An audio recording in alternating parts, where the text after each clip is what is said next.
Hey guys, welcome back to the channel. अगर मैं आपसे कहूं कि आपको एक ऐसी जगह छोड़ दिया जाए जहां पर अगर आपने हल्की सी भी आवाज़ की तो एक एलियन क्रिएचर पीछे से आएगा और आप पर अटैक कर देगा और आपको मार देगा। आपको बिना आवाज़ के उस जगह पर सर्वाइव करना है। तो ठीक ऐसे ही डिफरेंट कॉन्सेप्ट पर एक मूवी बनी है जिसका नाम है अ क्वाइट प्लेस। ये एक हॉरर थ्रिलर जॉनरा की मूवी है जो साल 2018 में आई थी। इस मूवी का कॉन्सेप्ट काफ़ी ज़्यादा डिफरेंट है और स्टोरी तो बहुत ही कमाल की है। एक्टर्स ने काफ़ी अच्छी एक्टिंग की हुई है और मैं आपको हाईली रिकमेंड करता हूँ कि इस मूवी को ज़रूर से ज़रूर देखना। इस वीडियो में मैं इसी मूवी को एक्सप्लेन करने वाला हूँ, लेकिन शुरू करने से पहले आपको बता दूँ कि इस चैनल पर आपको मूवीज़ रिलेटेड कंटेंट मिलेगा। सब्सक्राइब करके रख लो। तो चलिए शुरू करते हैं वीडियो को। इस मूवी की कहानी साल 2020 की है। इस वक्त पृथ्वी पर कयामत आ चुकी है, यानी कि पृथ्वी की काफ़ी सारी मानव जनजाति समाप्त हो चुकी है और इसका रीज़न है कि हमारी पृथ्वी पर एक अननोन एलियन स्पीसीज़ ने अटैक कर दिया है।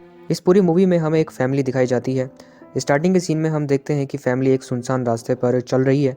अचानक वो एक ब्रिज को क्रॉस करते हैं। इस फैमिली के अंदर वाइफ, हस्बैंड और उनके 3 बच्चे हैं।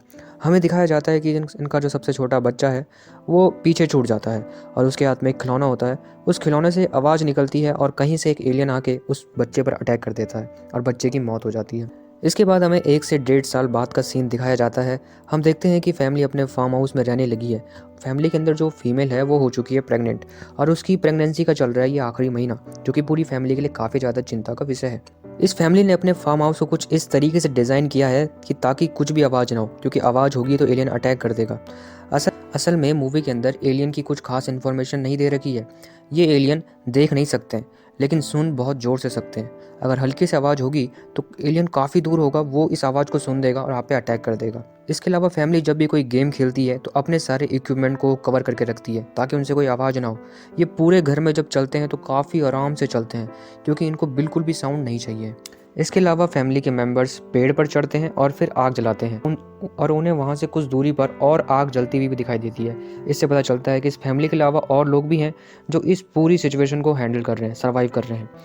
खैर, अब इस फैमिली में एक वाइफ, एक हस्बैंड और इनके 2 बच्चे बचे हुए हैं, जिनमें से एक बड़ी लड़की है और एक छोटा लड़का है।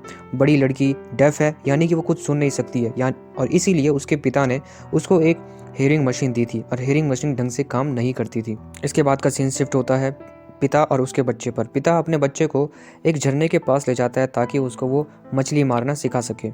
वहाँ पर वो दोनों खुल के बातें करते हैं, इवन वो चिल्लाते भी हैं, क्योंकि झरने की आवाज़ के नीचे उनकी आवाज़ दब जाती है। जब वो वापस लौटते हैं तो उन्हें एक बूढ़ा दिखाई देता है। वो देखते हैं कि बूढ़े की वाइफ की डेथ हो चुकी है और वो काफ़ी ज़्यादा डिप्रेस्ड है।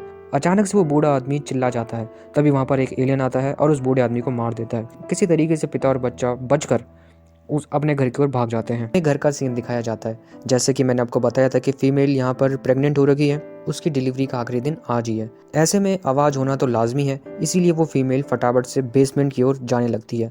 तभी उसके पैर में एक कील चुभ जाती है और वो सीढ़ियों से नीचे गिर जाती है। ये आवाज़ इतनी ज़ोर की होती है कि एक एलियन उनके घर की तरफ आने लगता है। फीमेल को पता चल जाता है कि उसने बहुत बड़ी गलती कर दी है, इसलिए वो रेड लाइट ऑन कर देती है। अब ये रेड लाइट उसका हस्बैंड देख देता है और वो फटाफट से घर की ओर भागकर आने लगता है। वो अपने बेटे को कुछ पटाखे जलाने के लिए कहता है ताकि एलियन डिस्ट्रैक्ट हो सके और किसी तरीके से फीमेल की डिलीवरी हो जाती है। वो आदमी अपने नवजात शिशु को एक बॉक्स के अंदर बंद कर देता है ताकि उसके रोने की आवाज़ बाहर ना सुनाई दे। इसके बाद के सीन में हमें दिखाया जाता है कि ये दोनों बच्चे कहीं फार्म हाउस में खो गए हैं और उनके ऊपर एक एलियन अटैक कर रहा है। और जैसा कि मैंने आपको बताया था कि इस बच्चे के पास उसकी हियरिंग मशीन है। अचानक से उस हियरिंग मशीन से एक हाई फ्रिक्वेंसी साउंड निकलती है और इस साउंड के कारण एलियन उनसे डरकर भाग जाता है। इससे एलियन को काफ़ी ज़्यादा तकलीफ़ होती है और सिर्फ एलियन को नहीं बल्कि उस बच्ची को भी तकलीफ़ होती है, इसलिए वो अपनी उस हियरिंग मशीन को निकाल देती है। ये इसकी काफ़ी बड़ी गलती होती है, जो कि आपको आगे पता चलेगी। इसके बाद ये दोनों फार्म हाउस से बाहर आ रहे होते हैं। तभी हम देखते हैं कि फिर से एलियन इन पे अटैक करने ही वाला होता है। तभी उनका पिता वहाँ पर पहुँच जाता है और वो ज़ोर से चिल्लाने लगता है ताकि एलियन उसकी तरफ आए। और होता भी ऐसा ही है, एलियन उस आदमी की तरफ जाता है, उस आदमी पर अटैक करता है और उसको मार डालता है। यहाँ पर इस आदमी की मौत हो जाती है और ये मोमेंट इस मूवी का सबसे सैड मोमेंट है। इसके बाद वो बच्ची अपने घर में वापस जाती है और अपने पिता के रूम में पहुंच जाती है। वहाँ उसे पता चलता है कि उसका पिता इन एलियन के ऊपर रिसर्च कर रहा था। कि इन एलियंस की सबसे बड़ी कमजोरी क्या हो सकती है। तभी अचानक से बच्ची को याद आता है कि अभी थोड़ी देर पहले उसकी हियरिंग मशीन की फ्रिक्वेंसी साउंड से एक एलियन डर कर भाग गया था। तो उसे पता चल जाता है कि इन एलियन की सबसे बड़ी कमजोरी है वो हियरिंग मशीन की हाई फ्रिक्वेंसी साउंड। इसलिए फटाफट से वो माइक को अरेंज करती है और अपनी हियरिंग मशीन को माइक के पास ले जाती है। एलियन के अटैक करने का इंतजार करने लगती है। हम देखते हैं कि फीमेल ने, यानी कि जो बच्ची है, उसकी जो माँ है, उसने कहीं से शॉटगन को अरेंज कर लिया। उसके हाथ में अब शॉटगन है और वो इंतजार कर रहे हैं कि एलियन कब अटैक करेगा। जैसे ही एलियन घर पर अटैक करता है वो बच्ची माइक ऑन कर देती है और उस हाई फ्रिक्वेंसी साउंड से इतनी ज़ोर की आवाज़ निकलती है कि एलियन वहीं पर बेहोश हो जाता है। फिर बच्ची की माँ अपनी शॉटगन से उस एलियन को वहीं पर मार देती है। लेकिन इस शॉटगन की काफ़ी तेज़ आवाज़ से बाकी सारे एलियन भी उस घर की तरफ आने लगते हैं। लेकिन इस फैमिली के मेंबर्स को अब कोई डर नहीं है, क्योंकि इनको उन एलियन की कमजोरी पता चल जाती है और वो इन एलियन से लड़ने के लिए तैयार हो जाते हैं। यहीं पर मूवी ख़त्म हो जाती है। मैंने काफ़ी शॉर्ट फॉर्म में इस मूवी को एक्सप्लेन किया है और इसी तरीके से मैं शॉर्ट फॉर्म में मूवीज़ को एक्सप्लेन करूँगा, बिकॉज और भी काफ़ी सारे चैनल है जो मूवीज़ को एक्सप्लेन कर रहे हैं, बट उनका जो ड्यूरेशन होता है वो बहुत लंबा होता है। इसलिए मैं कोशिश करता हूँ कि जितनी जल्दी मूवी एक्सप्लेन हो जाए उतना अच्छा। मैं अब अगर इस मूवी की बात करूँ तो पर्सनली मुझे काफ़ी पसंद आई ये मूवी। इसका कॉन्सेप्ट काफ़ी डिफरेंस है, इसमें बहुत कम डायलॉग्स हैं।